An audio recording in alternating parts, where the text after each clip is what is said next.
Everybody good? Everybody roll? Good morning. So I want to start off saying how proud I am of this organization. The fact that, we have built a culture that if there's something wrong, somebody will come forward with that information, or will stop it, as soon as going on, or stopping the progress of it happening. And, in today's world, that's good to have people that are morally and ethically strong. They're not going to blow away in the wind and go with whatever way things are going. They're going to stand firm and have a backbone and say, this is wrong, I'm going to stop it. And that's exactly what happened.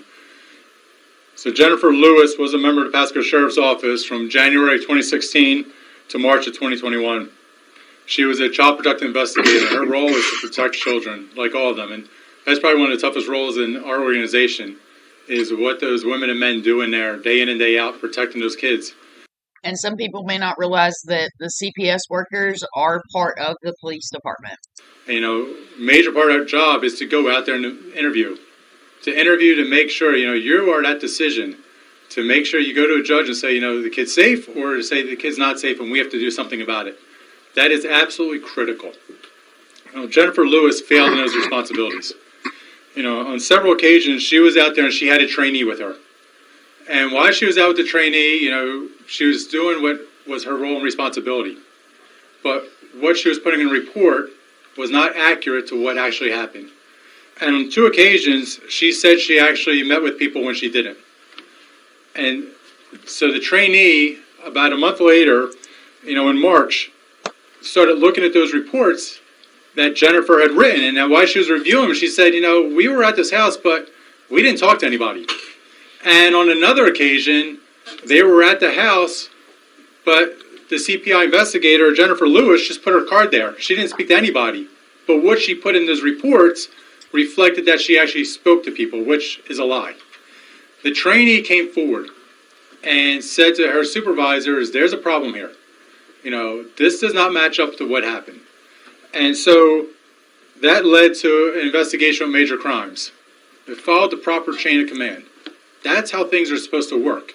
When something happens, supervisors get information, they forward a potential a crime occurred, they forward to major crimes. The leadership in our CPI, our Child Protective Investigation Unit, did the exact thing they were supposed to do.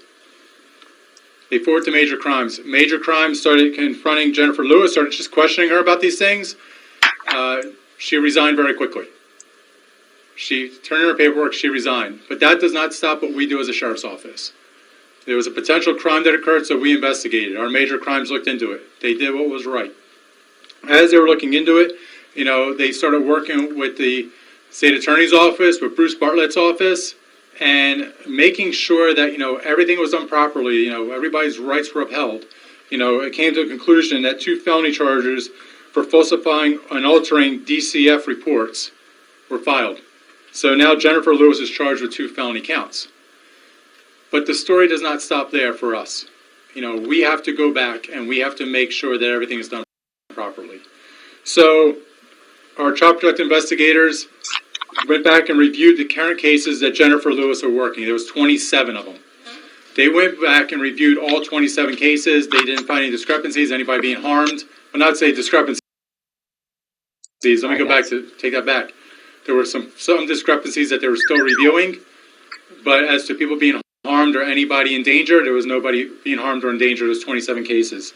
They then went back and did another step, and they reviewed 62 previous cases, and to make sure that nobody was in harm's way, that everybody was safe, and everybody was.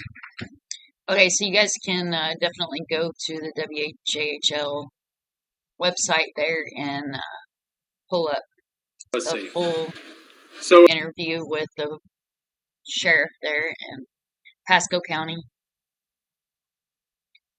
Myself up here. Sorry about that. Yeah. So you guys can definitely go check that out, and I'll include the link in the description of the video. Like I said, it was something quick. I just wanted to go ahead and make sure it was out there so you guys can see that these CPS workers are human beings just like we are. They make mistakes. But again, these are things that are not common knowledge, that a CPS worker is part of the police department. So, they should be held to the same accountability as a police officer. And again, maybe this is where we give too much power to our police officers. But as always, guys, I thank you for watching.